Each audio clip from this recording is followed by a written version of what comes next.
everyone, this is Uri for Guerrilla Poker, and in this video I'm going to review two high-stakes hand history reviews in which you're going to see high-stakes players do what is not a legitimate theory play, but something that makes sense from an exploitative perspective sometimes, and we're going to see the hands and kind of discuss why, when, and if these kind of plays can be okay.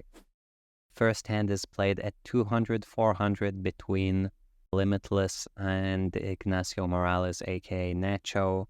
200-400 heads up these guys, two of the top guys in the world. Limitless raises to 2.5x, standard raise size. Nacho 3-bets to 4,600, so 4.6x, in the range of standard 3-bet sizes, and then Limitless goes all in. Now, this all-in play versus a 3-bet is actually a thing in solvers. It's a rare thing. And what it lets you do multiple things, but one of the big ones it lets you do is reduce the amount of ace-kings in your 4-bet range. Generally speaking, you 4-bet all your ace-kings, and then you have 16 ace-king combos in your 4-betting range, and that gets a bit awkward because you just smash some boards a bit too much. So I think even that is kind of a positive thing that this lets you do. But regardless of that, we see a showdown. Nacho shows down pocket nines, which, always 3-bet snap call against the shove, and Limitless shows down pocket deuces. Now, this is an old school play where the idea was that you could shove against a 4-bet or just shove yourself with a low pair, and these pairs always do okay against something like ace-king, ace-queen they're flipping. People used to think that these are kind of nice shoves, and they are against some ranges. If you were to pull out some equity calculator and go like, which hands do well against queens plus ace-king, deuces does relatively okay, right? Because 16 combos of ace-king, you have 50%, and it's not easy to have 50% with a bluff there. But this is a very non-GTO play, and the reason for that is that the 3-betting range is going to have, in heads up, it's probably at some frequency, maybe even 5s, but definitely 6s plus are getting in there. And all of those hands are going to call a shove. So even though the shove is a theoretical play, you're supposed to do it with higher pairs and with some ace-kings. And yeah, this is a non-theory play from Limitless. But if you were to load up the program and look through the EVs, what you would see is that despite a solver never doing this, the EV difference between shoving and calling with deuces is not huge.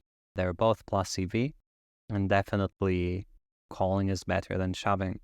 But if you have some kind of game flow reason to think that Ignacio is nearer to the bottom of his 3-bet range than to the top of his 3-bet range, I would guess shoving deuces starts to outperform calling very, very quickly.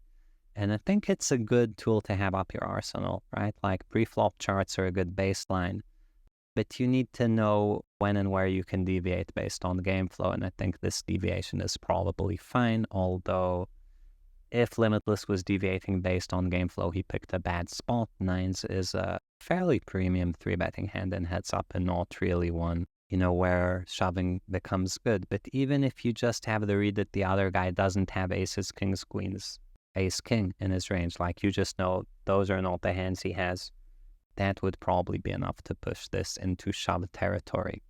Okay. Our next hand is a very, very interesting hand played between Alex, Trev, and Daniel.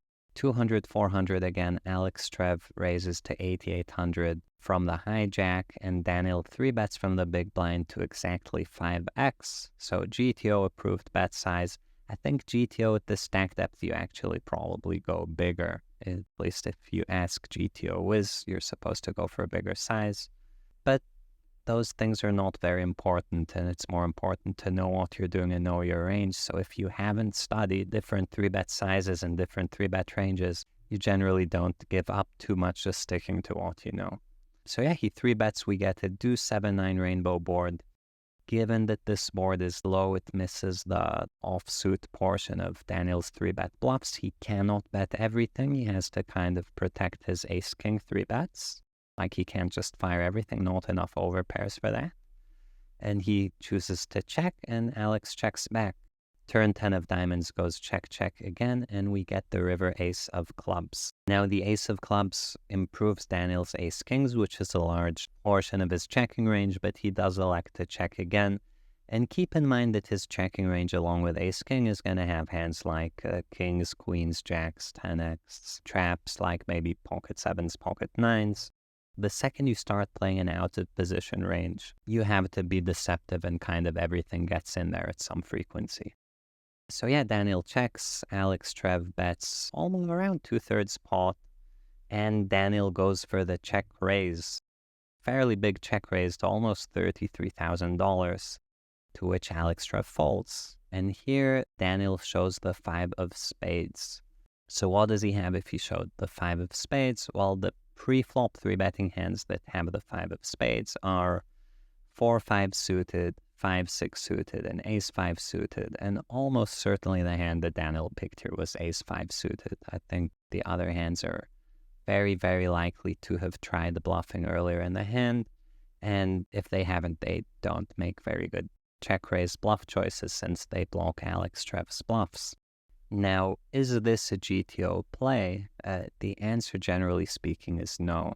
If you want a check-raise bluff on this river, you have kind of better candidates. Even just speaking very frankly, the 5 is not a good card to hold, right? And given your check-raise bluffing range has to be very narrow because you don't have many hands capable of doing this, there are just better hands. So the 5 blocks bluffs, you want cards that don't block bluffs. That's more like king. And of course, you can't check-raise bluff with ace-king, but you could go with something like king-10, which also blocks top range. The hand choice is just not ideal. It probably does better calling. That being said, this whole spot is not easy to play in Alex's shoes. And if he starts value betting too thin or overfolding to the check-raise, this kind of ace-5 check-raise bluff becomes good very, very quickly. And quickly the equilibrium gets broken into pieces. So the way the spot plays is that Alex is, he always bets his ace-king or better on the river. But he can also have something like ace-queen or ace-jack, and those hands are going to mix betting and checking. Now, they can't always bet, because if they always bet, Daniel would never bet his own ace-king.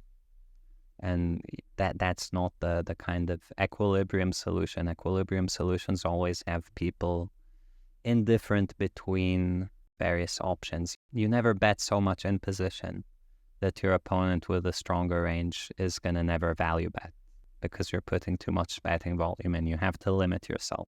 But yeah, if Alex were betting those hands too much or not, once Daniel check raises, Alex has to bluff catch with those hands a fair amount. So he has to make a river call for a fairly big pot with a hand like ace-jack, ace-queen, ace-king a decent percent of the time. And if you have reason to believe he's not going to do that enough, which Daniel might have, this play suddenly becomes, rather than a tiny bit worse than just calling it, it suddenly becomes massively printing. So I think this is probably an example of, it's tough to say maybe Daniel thought this hand was correct. This is not as far off as deuces from Limitless. But yeah, maybe 2 examples of, 2 of the best in the world making inaccurate theory plays, but the EV inaccuracy is very tiny, and we'll trust them that they have good skills for picking these kind of spots. That's it for this video. I hope you guys enjoyed it. If you did, please like and subscribe to the channel. Let me know what you think in the comments, and I will see you guys next time.